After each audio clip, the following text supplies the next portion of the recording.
Moving to Live is a podcast about movement and exercise. We bring you interviews with professionals in the movement and exercise field.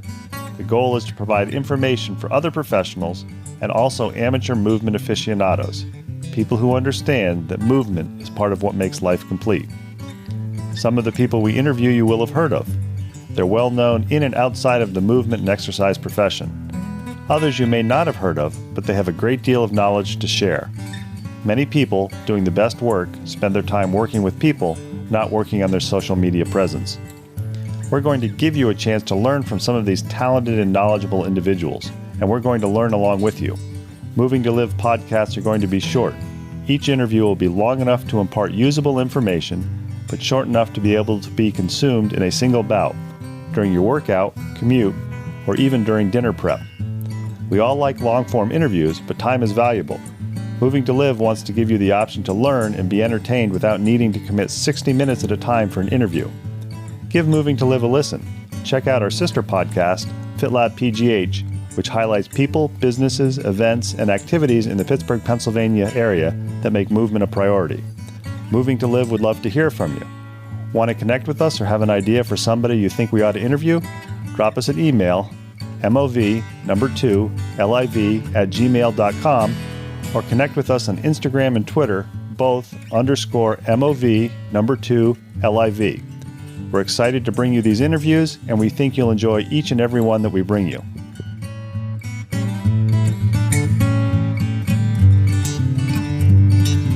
Welcome back to another Moving to Live podcast. We are a podcast along with our sister podcast, FitLab PGH, that believes movement is a lifestyle, not just an activity.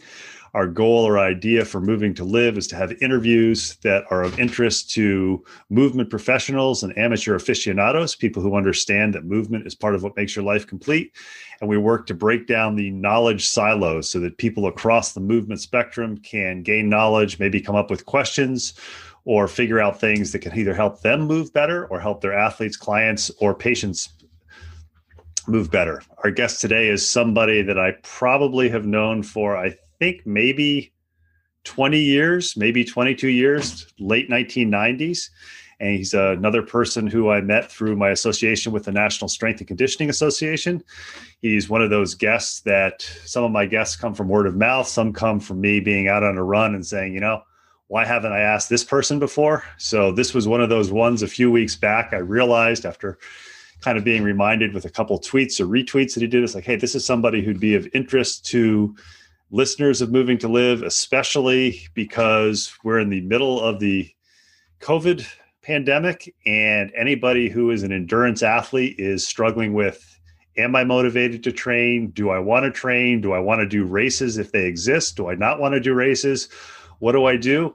And our guest today is a longtime endurance athlete as well as a longtime endurance coach. We are with Will Kirousis. He is the owner of Try Hard from Massachusetts. Will, thanks for taking time to talk to Moving to Live.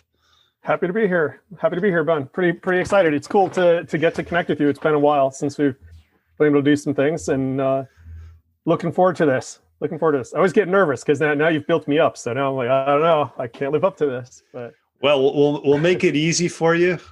I always start the Moving to Live podcast with asking my guests who you are. And by that, I define you're in an elevator, you're carrying a bag that says Try Hard on it, or you've got a t-shirt on that says Try Hard, and the elevator screeches to a halt and somebody says, so, what do you do? What's your positive elevator spiel of what Will Kirousis does? Okay. So I coach endurance athletes. My focus is triathlon, all forms of cycling, and we're somehow along the way that also morphed into ultra/mountain running. So those are kind of my primary wheelhouse. I don't have a specific specialty within those. I work with people of all distances in triathlon and genres, if you will, off-road, on-road, etc. And I've spent the last 25-ish years working in this field exclusively. I came out of endurance sports. I got interested in doing this via that route. And for a good while now, my emphasis has really been on helping others that are competing. And I take part on my own, just kind of for fun, and occasionally will hop in an event, but for the most part, do my own thing. So I work with folks, newbies to national level competitors and international level competitors. My wheelhouse is what I would say mostly the kind of middle age group folks, the folks who have a real job and a family and want to get better at sport and use sport as a really cool, positive, productive part of their life where they get to grow and get better health physically and mentally. So that's really the wheelhouse. The other ends, the totally new folks and the elite folks are kind of the edges, if you will. And I think it's interesting. You said you still compete now, but you do it more for fun. And I know from looking at your bio, you're somewhere north of 45, south of 50. We'll just leave it in the middle there. You're a little bit younger than me.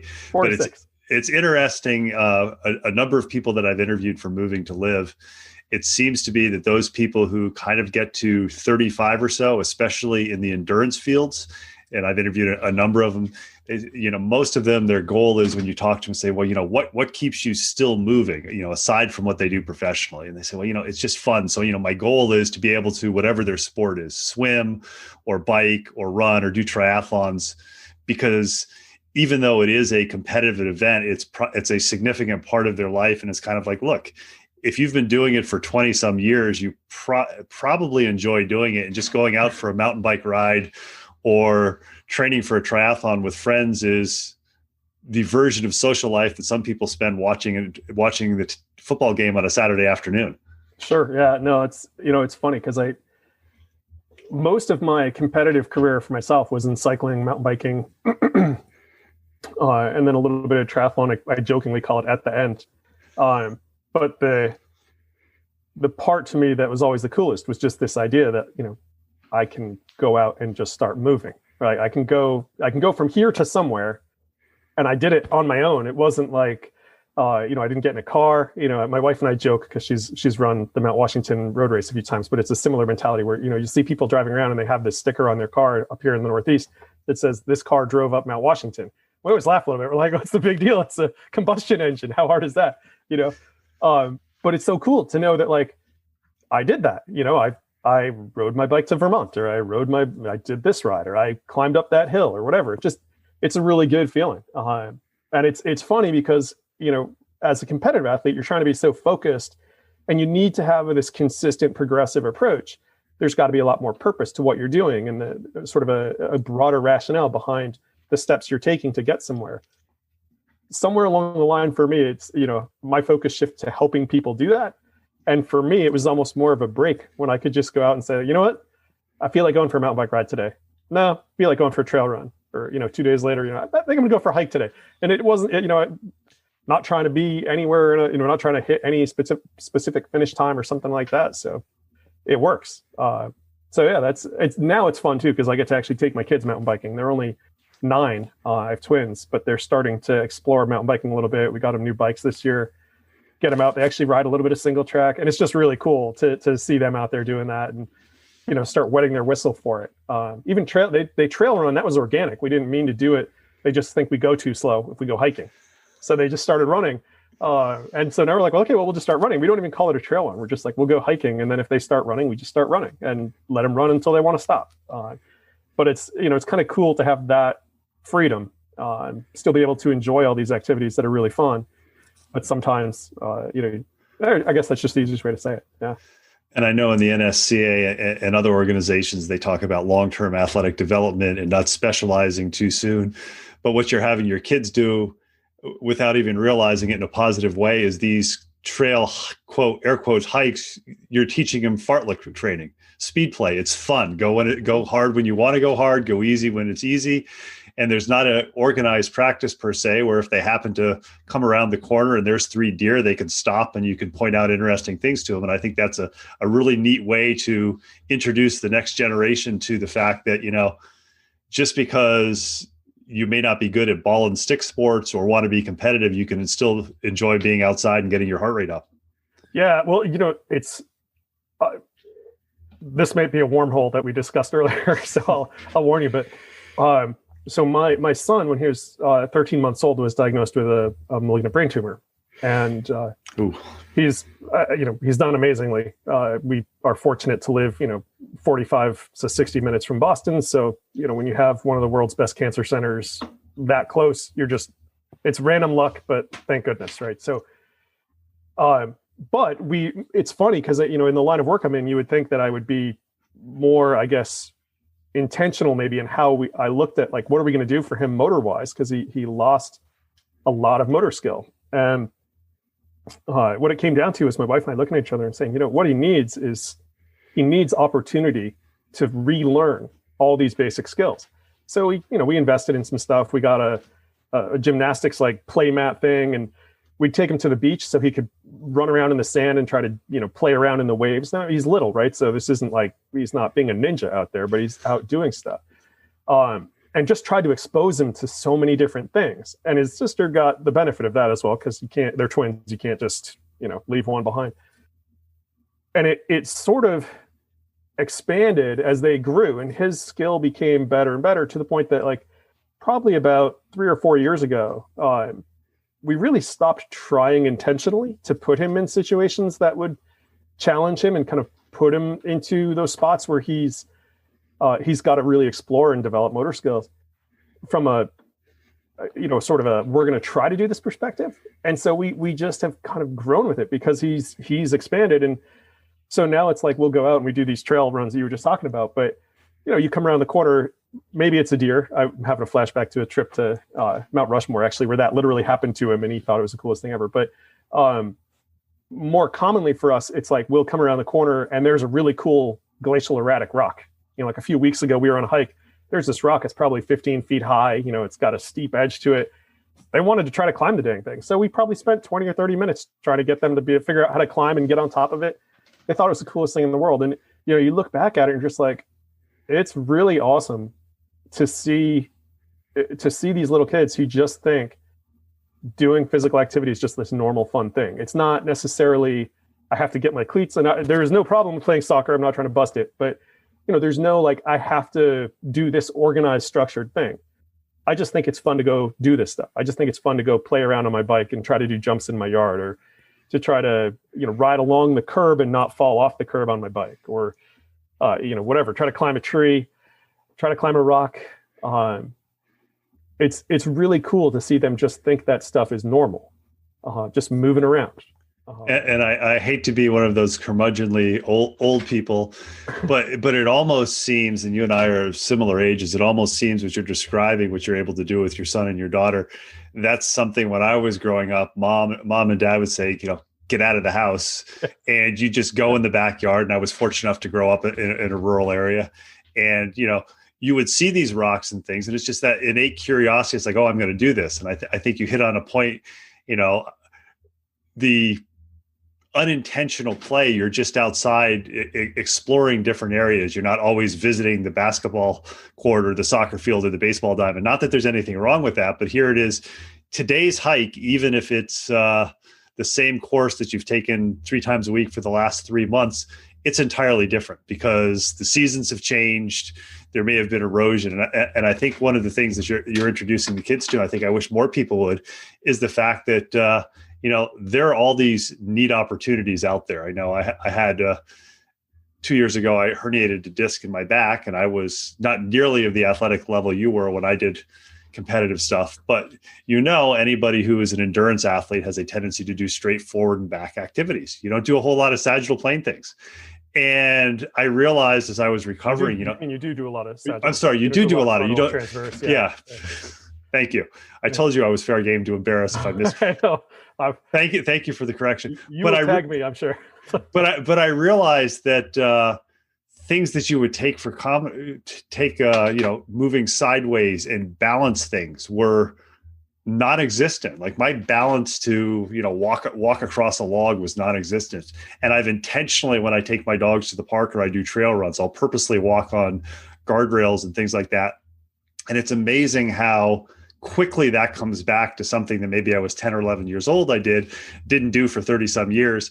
And it came back. Now, admittedly, I'm less crazy about it now. And I look very carefully where I'm going to fall. And there's some days, as you probably know, that you're just very stiff and sore. It's like, yeah, it just isn't feeling it today. We're not doing it.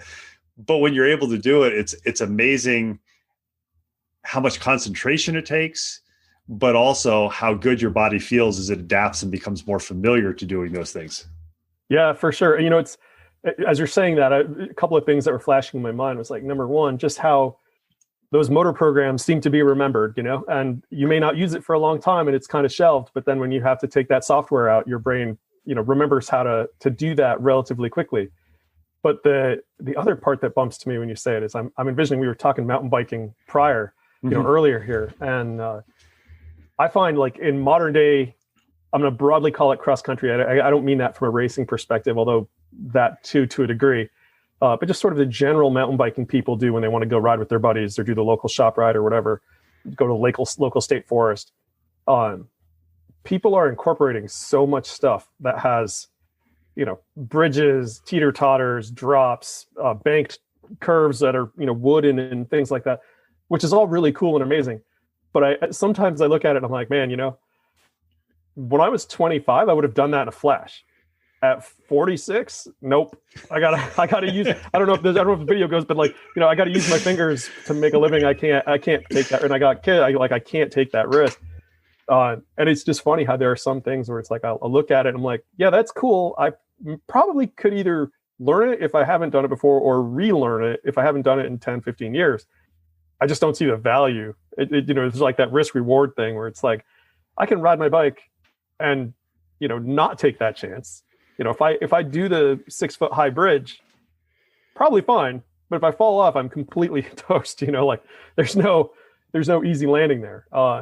It's funny how as you get older, those kinds of things go off. Because I know if I was, like I said, if I was 18 still, or if I was 20 or 22 or whatever, I'd see the 6-foot bridge and just be like, woohoo, let's do this and fly right over it. It's the risk reward as you get older. You recognize what the risk is more, and when you're talking about how modern mountain biking, cross country, they're taking in more of these obstacles and things like that. I had the good fortune about a year ago to interview Elaine Tierney, who is one of the founders of Dirt Rag magazine. Oh my gosh! And who happens to be here in the Pittsburgh area. Okay. And one of the things that she said that I thought was good is modern mountain bikes are so much easier to ride than what you rode when you were 25 years old. And although I agree with you, there's no way, even on a modern mountain bike, I'm probably going to go off a 6-foot bridge. The idea of going off a 6-foot bridge back when you were racing, probably having the first suspension fork and a wide tire was, 1.8 or maybe 2 inches. The risk was significantly higher than the reward because the chances of landing it with that technology without tacoing a wheel or going ass over tea kettle are significantly less than they are with a nice full suspension bike with a 2.4 tire on it. This is all true. The negative, I guess, for me, and it's probably a catastrophizing thing, so maybe I should work on this. Gravity doesn't care. Right, like if I go off the 6-foot high thing, my acceleration to the earth is the same on my fancy new Cannondale scalpel. It's like I think it's 120 up front and a 110 in the back, sort of the not free ride, but sort of open trail version of the scalpel, compared to the Cannondale that I last really aggressively was trying to race a mountain bike on, which had a 70 millimeter head shock and 26-inch wheels, like you said, and you were thinking like, oh man, I'm going to reduce rolling resistance because nobody had thought about this well enough yet. So I'm going to go to a skinnier tire. That's going to help. Whoops. So we're talking with Will Kirousis. He is the owner of Try Hard. He is a longtime endurance coach. And I know from reading your bio, which we talked about before recording, that I thought was kind of interesting, is your dad had a small period of time as a baseball player, and yet professional baseball player, and you gravitated towards endurance sports. What was it growing up that caused you to say, I want to be a bike racer, and this is what I'm going to do? Because it's not a common sport to pick up. I mean, it's relatively unusual, and even back 25 years ago, it was even more unusual because mountain bikes are not that old. Yeah, no, and I think there's a lot to that, right? Like like not every, but like a lot of kids in the United States, I grew up and my parents had me play Little League. I grew up in a small town like you. I think there was, at the time I was there, I think there was like 950 total people. The school was tiny, more cows than people. And so there were maybe eight boys or 6 boys or something in my class. I don't remember exactly, but a small group of kids. And So what do you do with your friends? You just play ball sports because it's what you can do. And, because we were rural, we would also do stuff like capture the flag or just go roam around the forest or whatever. Um, I think for me, some of it was just, I was okay at those activities, wasn't great, was never particularly fast, was never particularly quick. I could hit the ball okay. And I'm old enough that soccer wasn't really a thing until I was probably in high school. It was starting to pick up, but it would have honestly, even then in my small of a hometown, it would have never been a really big thing. And so somewhere along the way, despite not really being either of my parents' thing, I picked up fishing. And I love fishing, but it was like, all I want to do is go fishing. I don't want to go to school. I don't want to eat food. I don't want to do anything. I just want to go fishing. And my parents were getting really sick of driving me around. And, there were some places I could walk to, but they were getting sick of even driving me to drop me off. They were just like, this is getting frustrating. So mountain bikes were just starting to be a thing. This was, I don't remember the exact year. I'm going to say late 80s. And they said, we're going to get this kid a mountain bike and you can ride your bike around and go fishing. And so that's what I did. They got me a mountain bike and I started riding my bike around to go fishing. I had a really good buddy. He was kind of in the same boat, started doing the same thing. And after a year or two, we both were just having fun riding our bike, and we would still do it to go fishing. But then we would be like, well, hey, after we go fishing, let's go for a ride. So the riding to the place to go fishing, would show us some new trails, or we'd just get there and maybe we'd stash our stuff and go ride, or we would bring our stuff home and then we would go ride again. And so this just became this really cool exploration. And, when you're, you're a teenager, whatever, 14, 15, 16, 17 years old, all of a sudden, you don't have a driver's license yet, and you can hop on your bike and you could ride over to the next town, and you could, go explore places that you never even thought of. It seemed like such an amazing bit of freedom. It just seemed so it was just like an adventure every time you hopped on your bike. And that sense of just, oh my gosh, this is amazing, started to also include things like, I can't believe I just rode over that, or that we rode up that hill. We didn't have to put our foot down, or we didn't have to walk because it was really hard, or, and then you start racing a little bit with each other, and not necessarily a bad thing. It's funny. I think a lot of people with a very westernized culture view competition or racing as a real negative. Like I'm trying to vanquish someone, prove my value, prove I'm better. And I always go back to the book Flow, never going to say his name right, by Mihaly Csikszentmihalyi, I believe is how you say it, the psychologist. He has a cool note about the word competition. It's Latin root, and it infuses all of my work as a coach. The Latin root of the word being competire, which means to search together. So the idea of competing was not to vanquish, prove value, or any of that stuff. It was to actually help grow through the help of your peers. So those people you're competing with, by that viewpoint, are no longer sort of enemies. They're actually the very people who are helping you grow. And by default, your mission as a competitor is to also help them. And it's just a very gracious approach to sport in my mind. So it's always struck hard. But when I reflect back on those early rides with this guy, Chris, that's what it was. We were, we used to joke and say even about other people, right? You go on a group ride. Sometimes it feels like you can ride harder against your best friends than you can in a race. And I'm convinced that it's ultimately sort of comes down to this root thing, that when you're with your friends, there's just this inner value to that person. You can't really try to demonize them at all. They're your buddy.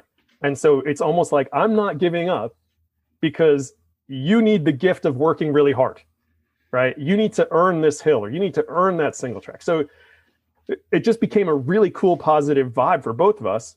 And ultimately, his dad decided he wanted to take up mountain bike racing. He had ridden as well, and been a really good backcountry skier, snowshoer, sports like that. He was just one of those people, epic diesel engine, full of old man strength, and he was in his 40s, so it wasn't really old, but you know what I mean if you've been around endurance sports. And his dad just, he clearly had really good plumbing from a genetic perspective. He ended up actually competing mountain bike worlds at the masters level multiple times, and was an amazing mountain bike, just ripped on the Northeast. And even when he would go around the country and race some different, at the time, Norba events, national events and stuff. And so he would go out and he just pummeled us for years because we thought we were all that in a bag of chips, and he would just go out and crush us. And it just kind of grew from there. And I think I had that little community, right? And I don't necessarily even just mean the whole town, but that community of friends. It started with that really simple, this is just really a joy to do. And it just grew into that other kind of realm, racing mountain bikes, cyclocross on the road. It just kind of popped out of that. And similarly, my entire enjoyment of endurance sports came from that. You live in a cold climate, you don't want to sit on the turbo trainer for 5 hours to get in a long ride. But you know what? We had good snow. I can open the door and go cross country ski for 5 hours. So I'll do that. And you just kind of found yourself enjoying the challenge of doing these activities and the process, the places they bring you, the people you meet doing them. So I think that's really how I kind of found my way into it. It feels like a longer answer than you're looking for, but I like the comment on old man strength, because everybody knows somebody who is older than them, who still somehow is faster than them in the endurance realm. And I think you can't overemphasize genetics or the years of training. But I'm curious, from what you're describing, clearly you enjoy movement. You did a great job, I think, of explaining how you got into cycling, and it wasn't because somebody just bought you an expensive bike and said, go race. But I could very clearly see with that passion that you become somebody you'd be the old man, and you'd be 45, 50, 55, still out there hammering on the group rides just because you loved being on the bike. What caused the transition to saying, I'm not just going to be a racer, but I'm also going to coach, and I'm going to work with literally people across the spectrum of skill and ability? Yeah. So I think for me, this was kind of this is going to be the most ridiculous statement of the entire conversation. I think it was a slowly evolving, rapid situation. I was getting kind of burnt on racing. I was racing a lot. I had hoped to hit, to maybe be able to reach a pro level. And anybody, if you know cycling, I reached category 1 on the mountain bike. That's the closest I got. So I was competing at a pretty strong level, but I never got to that next spot. I can look back and I can say, well, I'm a good sized person. That's part of it as an endurance athlete, if you're going to really get dicey about it. I also know, I was around sports science, so I know some of my quote unquote metrics, or what they were at that time. So I know I had good plumbing. I had a high VO2 max and things like that. Maybe I had the physical ability to potentially touch on that next level. What I did not have was my noggin. I had too much doubt and uncertainty. So when I would compete, there were many times when I can reflect back and I can think of an event where I know what I needed to do, but I doubted that I could do it, or I decided the risk reward, like the effort risk reward, not the risk of crashing, but like, if I do this and I succeed, I'm going to, get upgrade points, or I'm going to finish higher to the, further to the front or whatever. But if I blow up, I'm going to get shot out the back like somebody did it with a cannon. And if I stay here, I bet I can probably still get 10th. And I would trust that. And I would go with that. And so instead of that sort of eat or be eaten attitude, I had trouble with that. I had trouble with that next kind of that ability to take the risk and be okay with how that shook out. It's interesting you say that. One of the people I've interviewed in the past is the track and cross country coach at California University of Pennsylvania, Daniel Caulfield, who was a world-class 800-meter runner. And I know when you talked to him, he said, physically, I was a better runner than I was mentally. And I'm not sharing any secrets because he said it on the podcast. And I think it's intuitive that people who go in, or very often people who go into coaching, if they've been fairly good, especially in endurance sports, that they have the wherewithal to recognize, okay, these are my limitations. I'm wondering, since you recognize that, I don't know if it was then or now, that, maybe what limited you from going farther as an athlete was, whether it's mental or intellectual or motivation, whatever the catch term that happens to be big. Does that help you as a coach? Because you weren't somebody who was able to say, okay, I don't care what's going to happen. I'm either going to blow up or I'm going to get spit out the back, a la Steve Prefontaine, versus, okay, risk reward. And maybe you can appreciate athletes and their concerns, and that makes you a better coach. Um, yeah, I do. I think that experience made me a better coach. I think that actually, honestly, that's a part of what drove me into it. And I don't mean that it wasn't everything that got me involved with coaching, right? For me, as I was growing as an athlete, but also as I was kind of getting into it, I did not was not a big fan of like high school and sort of approach to education. And my parents were both teachers. We lived near, yeah, not good. We lived near UMass. And so we would go out to that area in Massachusetts, the Amherst, Massachusetts area, and like the grocery shop out there and stuff like that. And my dad, to this day, has probably the best library of books that I would rather go to his library than a university. I mean, it's just unbelievable, especially if you like to read stuff about thinking. So, but he was my dad, so at that time I couldn't listen, right? But they bought me a textbook at the UMass library, a sports science textbook, and I just started reading it for fun, because in their mind they're like, well, he likes cycling, and he likes training. So if we get him something that maybe, if he gets interest and he starts to take off on this, maybe it'll help him get more invested in school. It worked by the time I got to college. Didn't really help in high school. But I'm curious, do you remember the name of that textbook or the author? I want to say it was McCardle Catch and Catch, but I don't remember what edition or whatever. Yeah. It was a paperback, like that thick. I don't know. Yeah. But so anyway, as I was going along in my, I started college, I was doing sports science and everything. And so people that I would talk to would know I was interested in that stuff. They knew I was interested in the training end of it.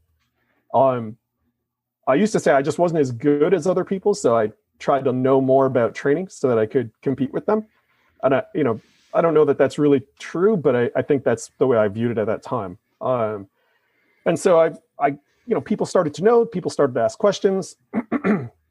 So I would start to answer the questions, and this was just as, early internet days. And so I started saying, well, I could write a training plan for you and, give it to you or send it to you or whatever. And I can remember the first ones that I made were like these massive, in some random spreadsheet, training plan that I'd like try to print screen, and, people would be getting 87 pages of paper. It was horrible. But people liked it, and it worked for people, and it just kind of slowly built. And I actually, I briefly had a couple of years, maybe year and a half, probably a couple of years. I had this little business that I just called Will Kirousis Personal Training and Coaching. And I did personal training at a local fitness center, local YMCA. And then I would coach people. And it wasn't until I decided I was going to get married that I felt like I had to get a real job. Spent a few years doing clinical research, and for the most part, just coached a couple people during that time frame. That's actually where I met Jason, who you've also met. He was also working clinically, and that ultimately was the genesis for Try Hard and getting back to coaching, which was pretty, for me, it was literally like by the time I had lunch on my first day working clinically, I was thinking, yeah, clinical physiology, not my jam. I'm either a personal trainer or a coach, probably not a researcher. So that was a couple of years where I was coaching and doing that. And then it was full bore, full time on the Try Hard front. That's 99 to now would be the full bore on the Try Hard front. And I know now that if somebody starts coaching, it's much easier to get your name out there. We were talking a little bit before recording. I mean, there's social media, but to set up a web page is pretty easy. To get information across, positive information across, and social media is pretty easy. 1999, I remember 1995 or 6, I got my first email address, and I thought that was great. Yeah. And, I think around 99 was when you first started getting high speed internet, but our phones right now are more powerful. So when you started out, how did you get the word out and saying, hey, I can coach you. And by the way, I can coach you for endurance athletic events. Yeah. So epic stubbornness is the best answer to that. Also youth, which comes with a degree of, I'm going to call this happy arrogance, like just the belief that I can do this and you're just going to do it. And, if I was my age now, I might look at it and go, what was I thinking? But, at the time, there weren't that many people doing it, right? There weren't that many other people trying to make a living as an endurance sports coach. And so but we were at that leading edge of the internet. And so you could find some information on, people like, at the time you had like Chris Carmichael, you had Joe Frill. There was a guy up in Vermont who really didn't ever have an internet presence, but I would argue is a wizard of it. I honestly don't even know if he's alive anymore, which is horrible, but he was a wizard of an endurance sports coach. Did a fair bit of stuff with USA Triathlon. Hank Lang. Oh, I was thinking Rob Sleemaker. Oh, okay, Rob as well, right? Like Rob had a bunch of stuff too, yeah. It's funny, I met him at a USAT Coach Ed conference maybe 15 years ago. And that dude is so cool. And he has no idea how, like, to me, that was like meeting Michael Jordan or something like that. It was like, I read your book like 15 times. Like, this is so cool. But yeah, like people like that, I mean, Troy Jacobson, right? So you have these kind of, some of them whose names you don't hear that much anymore. Some of them you do, right? Obviously, Joe, you do, and to a degree, Chris Carmichael. But being young and dumb, you're just like, well, I'm just going to contact these people and ask them how to do it. So that's what we did. We just reached out, and some of them got back to us. Some of them didn't. I remember Joe actually, and I don't know if you ever talked to him. If you ever meet him, he would never remember this, I'm sure. But he sent a pretty nice email that was just like, don't pay for marketing, contact magazines and or websites if there are, if there is one, and ask them if they want articles and write articles. And so we wrote maybe 50, 60 articles for like Triathlete Magazine. Inside Triathlon used to be a magazine back then. Trail Runner, Running Times, the old Ironman Triathlon website. It's now kind of it's sold through a few companies. It's a very different website now, but the one they had back then, a whole bunch of places like that. We just tried to essentially, I don't want to say spam them, but I mean, I would say, multiple times a year, we were sending articles to those places, and, you get that you can market it. If you go to a race, you can hand somebody a flyer that says "as seen in," right? But you can also, put a little tagline at the bottom of the article that just says, you can reach this person at, you can reach Will at, whatever my email was at the time. And there you go. And so the first few years, because again, stubborn, young, able to do, no kids, right? You can do this kind of stuff. Just kind of plug along at it, and you get a person here, get a person there, and you get these little groups. Like there was a few years where I worked with it started out with one guy from Panama, and then it ended up like all of his buddies. So it was like a group of 5 or 6 guys from Panama, and ended up with a couple people in South Africa, people in like Washington State or the Chicago area, Canada, throughout New England. So, you'd end up with these little pockets of people. You'd get one, and then you'd end up working with several other ones. So that was a big part of it. And then the other part was look around and decide, are there groups, right? Like there's cycling teams, are there triathlon teams, are there running clubs, and try to offer them material, whether it be seminars or whatever. And ultimately ended up sponsoring a few teams, and that helped a lot as well. And so through those kinds of things, those approaches, we were able to ultimately build up a clientele. And it's, like anything, if you're working with 2 people, your word of mouth is not that big, but when you're working with 10, 15, then all of a sudden it starts to expand. And so pretty quickly we were operating well, and that was it. It sounds crazy. I feel like over the last maybe 5 or 6 years, probably 3 of those, I did nothing for marketing.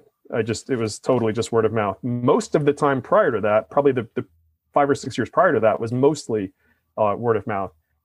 The last couple of years, I sponsored a local race series. I like the series. I like the guy.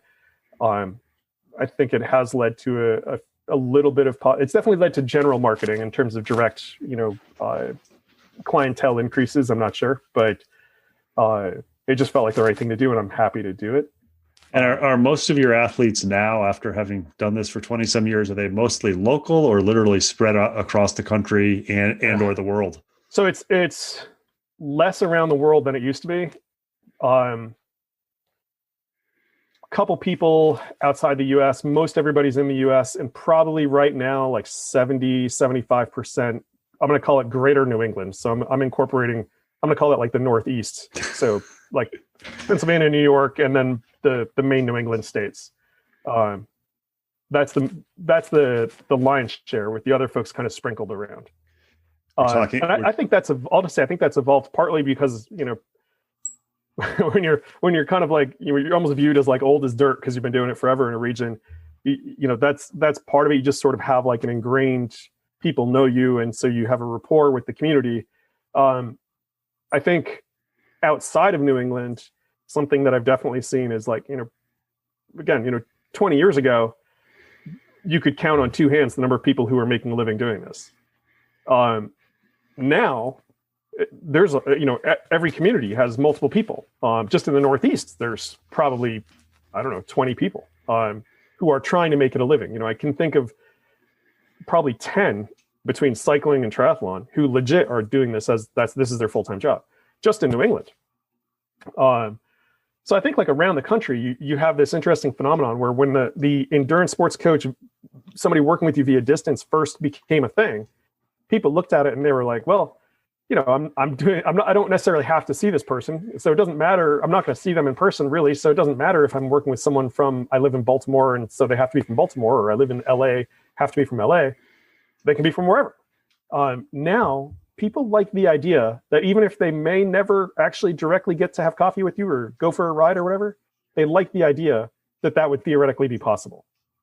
So that I think that feels to me like part of it. But beyond there being just a lot more people doing it, people like that idea, the possibility that they can actually, you know, directly be in touch with their coach before COVID.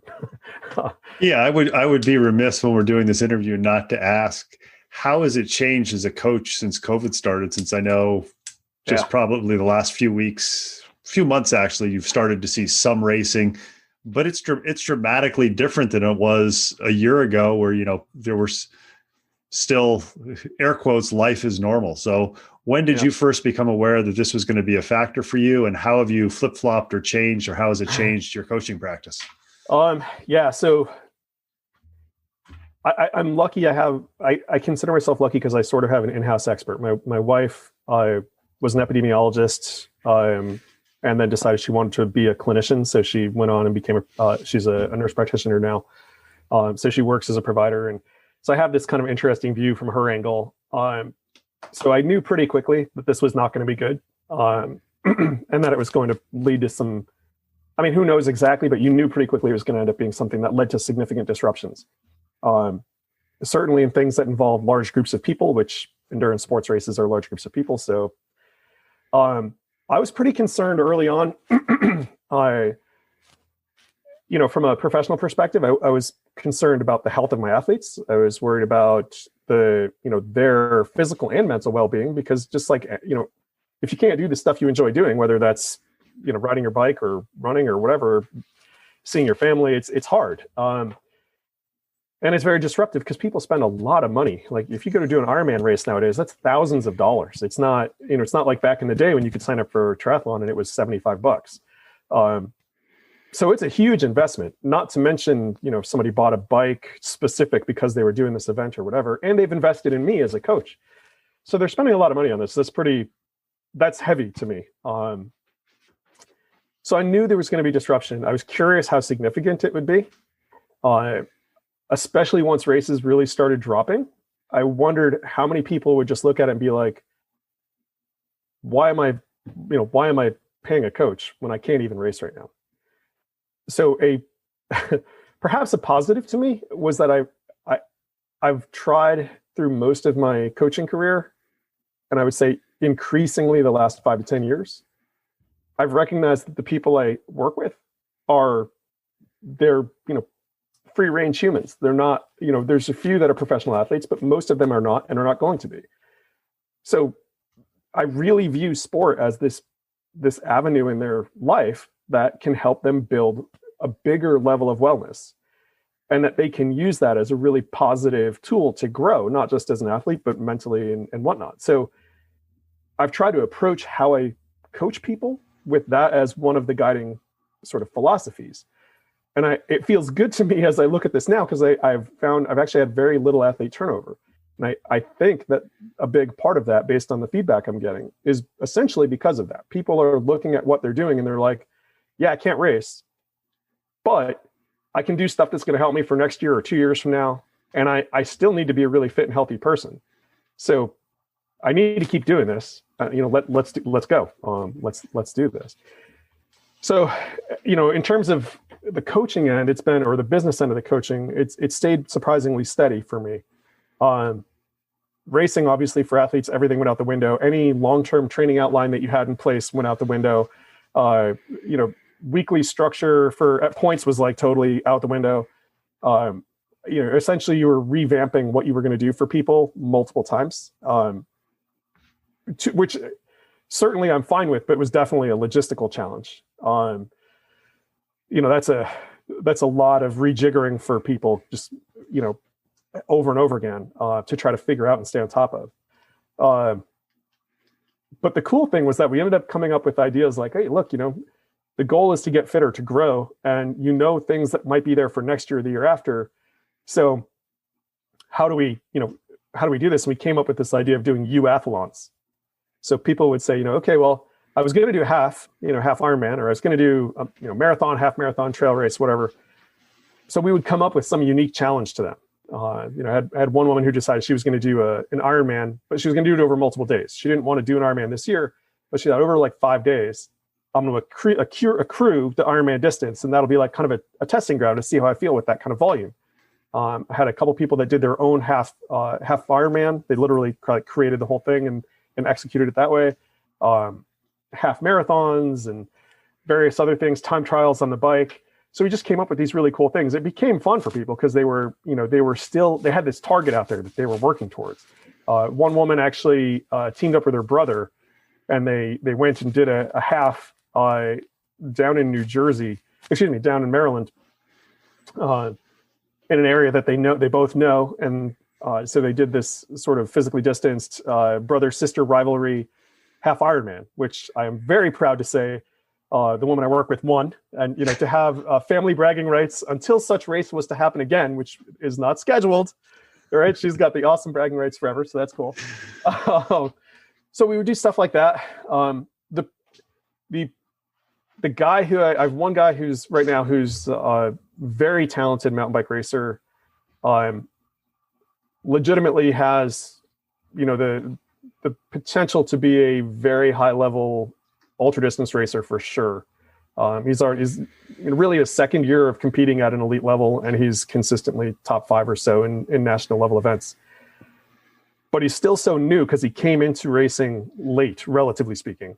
So he didn't have that sort of network of like people who know him to try to get the name out there, and all this sort of political stuff that you need, to race at the elite or pro level. It's not just about having the fitness. At some point, you also, once you're competing there, to make it to that next stage, you got to be able to kind of have that network and expand that network to get the right doors open, so to speak. His results have done a lot of that for him, but I was very worried for him because I'm thinking like he needs to race. Like he needs to have his name in front of people's radar so that they can see that. Luckily, there were enough races. He did a few this year, had some very good results, and that's worked out well. Definitely funny to see a podium picture, and they have the guy, he's in the middle, and then there's like a guy 8 feet over there, and the guy over, it's great. It's what it should be right now, but it's just it's a funky time.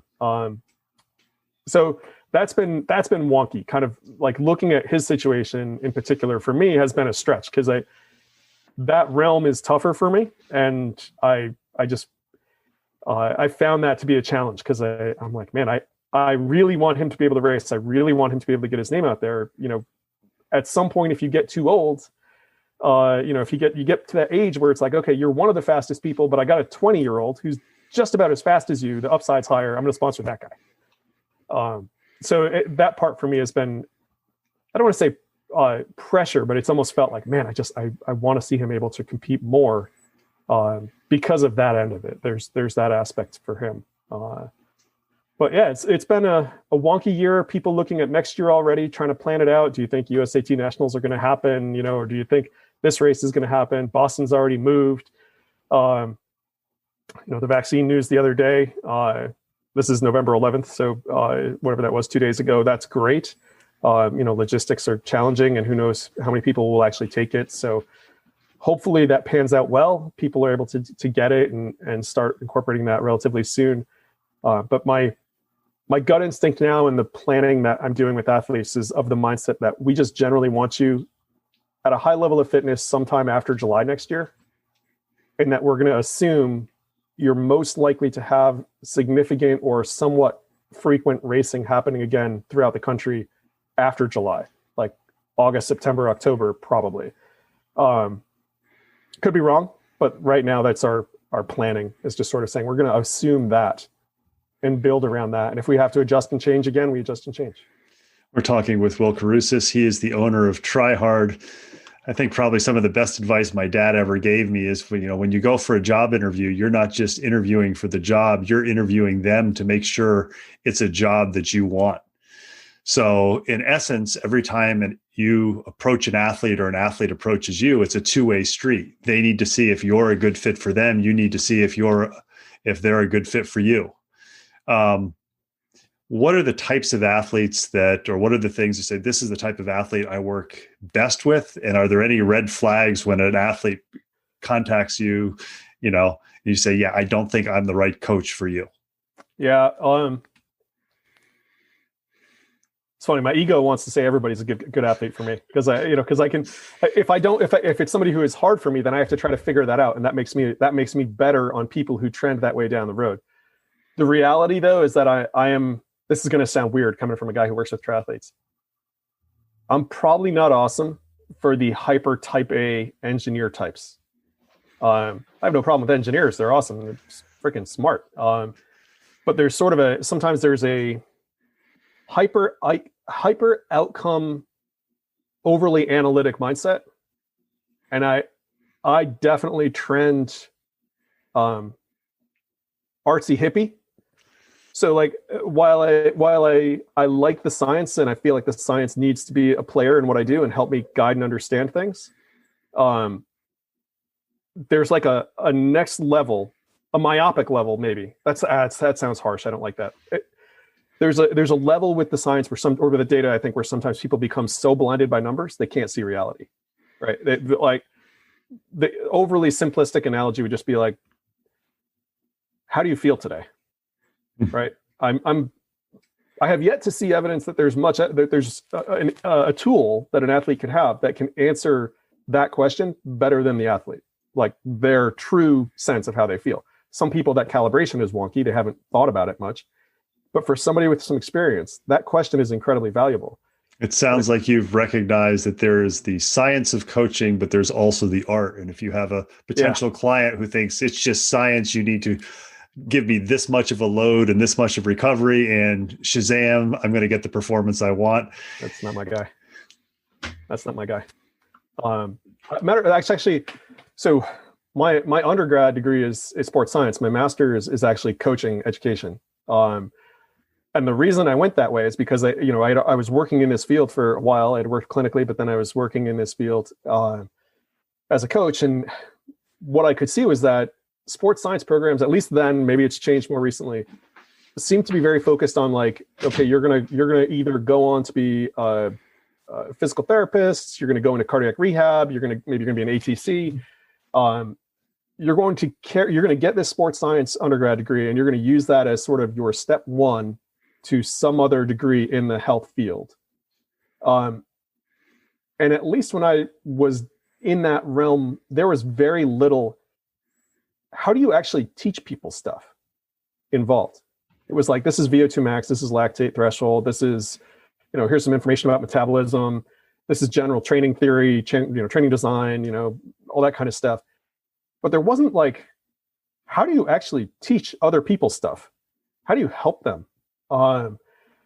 It was like, this is the information, but the people who were good coaches, good personal trainers, like I always remember being in college, and there was a guy when I was doing an internship at a fitness center in the area, and where I was doing an internship, he was actually one of the personal trainers. He was an older guy, ex-cop. Sort of feels like every gym has the ex-cop personal trainer, now that I say that. but this guy was amazing. He, you'd watch the exercises he was doing, right? And you kind of could be like, well, that seems a little basic. Like, couldn't you do something cooler? Couldn't you, why aren't you thinking about this, that, or the other thing? And he's got this pretty basic routine that he's doing with most everybody. But dang, they were all improving and they loved him. They loved the work he was doing with them. They would have, if he said do 5 more reps and, they were doing a 10 RM and they were at 9, they would have done 5 more reps. It was amazing watching him work with people. Tom, wish I could remember his last name. But it always struck me like, what was different about that dude compared to the rest of us, so to speak, that were, trying to be cutting edge and offer the latest and greatest. Looking back, I'm convinced it was his ability to communicate. He could talk. He was that guy. He could talk to anybody about anything, anytime. And it was that, and he had understood how to communicate with people. And so, to me, that's it's that ability to communicate with people that ultimately drives coaching, because that's what it is teaching. That's made a little harder when you have distance already, right? Like I'm coaching people via distance. So it's already a little harder because I don't get to see them. I'm not face to face. So I've got to be able to communicate with these people well. And while I'd like to say that I can adapt and adjust and morph and I can communicate well with anybody, I think there's truth to that when it comes down to like, I need your help with the kids' lemonade sale for school or whatever, right? But when it's trying to really help somebody change, develop, and grow, I definitely have had a harder time with that sort of hyper analytical mindset. My brain wants to work from this sort of softer, let's figure it out. I want you, like to me, for example, the idea of self-determination is really important from an athlete development perspective. I can sit here and tell you a bunch of things about training that are going to help you improve. You may or may not like those. You may or may not buy into them. But if I can get you to understand that you're an equal player in this, it's not Will tells you what to do. It's you and Will work together to figure out what's best for you to do. It's you need to be able to, I need you, you're out there doing it, right? Like you're on the race course. Even if I was physically with them all the time, if they're out there on a ultra or out there in a triathlon, whatever, mountain bike race, I can't be out there on the race course with them telling them what to do. They have to, when the bullets are flying, they have to be able to make decisions. So I need them to have that sense of autonomy, control. I want them to have relatedness to me, and I want them to have this sense of competence in their overall development and growth. And they don't get that if I just tell people what to do, or if I say 2 + 2 = 4. Because 2 + 2 = 4, but we're such complex systems. And when you throw in the coaching relationship and distance and the open nature of endurance sports, saying 2 + 2 = 4 is like, yeah, it does. But we're really talking more about like 2 to the 97th power plus 2 to the 27th power. It's crazy math. So it's like, it's good, it's important, and the science needs to be there. But for me, it's about that teaching part of it. Like, how do we figure this stuff out, and how do you take ownership in it so that when the bullets are flying, you can figure it out? It's funny. A couple of years ago, an athlete that I worked with, you knew her, Susie Snyder. Mm-hmm.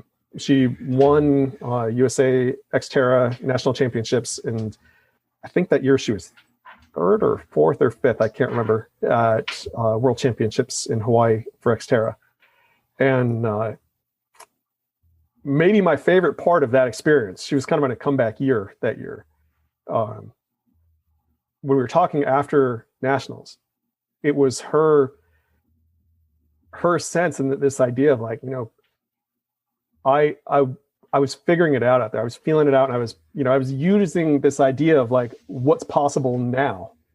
It was, there you start with the plan and then you start figuring it out while you're out there. And it was this idea, this openness to modifying and adjusting and being flexible and adaptable that helped her make the most of what she had on that day. And that's a message that I see repeated over and over again with people that I work with. It's if everybody is just looking at their power meter or their heart rate monitor and they're saying my functional threshold power is 227 watts, so I can't go over that, or I can't get this close to it, or I have to stay in this proximity or whatever, it turns them into a robot. And they're not. They're humans. And it's a very human experience to race in endurance sports. There's a lot of emotion and changes that happen. Having those numbers is valuable, but it's that understanding of how to adapt and flex with them that makes you good at what you're doing. That makes you able to race. So that's a wormhole that I could dive down really far. So I'm trying to stop myself now, but like that to me is just really valuable. And so I think ultimately you can kind of see I'm not. It feels like I'm not answering your exact question about like who do I work with well and who do I not work with well, but hopefully that kind of gets it across. I like that people who are really open to that sort of approach, to taking some on themselves, to being open about it, to having some exploration in how they approach it, to being curious, I tend to do better with than someone who wants it to be hyper black and white or uber analytical. I think you've answered in more depth than I was expecting, but that's a good thing. We're talking with Will Kirousis. He is the owner of Try Hard, an endurance coaching business. Will, I'll leave you with one more question before I let you go, since I've taken a lot of your time. Looking back over your career, we're here in November of 2020. Think back to maybe the first year you were. If you could offer that person one piece of advice that you've learned over the 20 plus years, what would it be? Oh, God.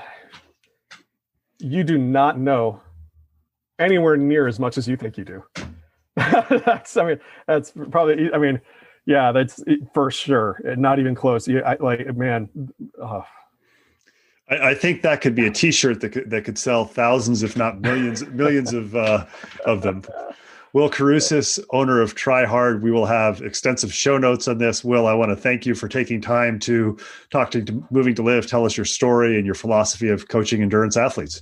And it was super fun. Appreciate you reaching out, and really excited to take part in this. Thank you very much.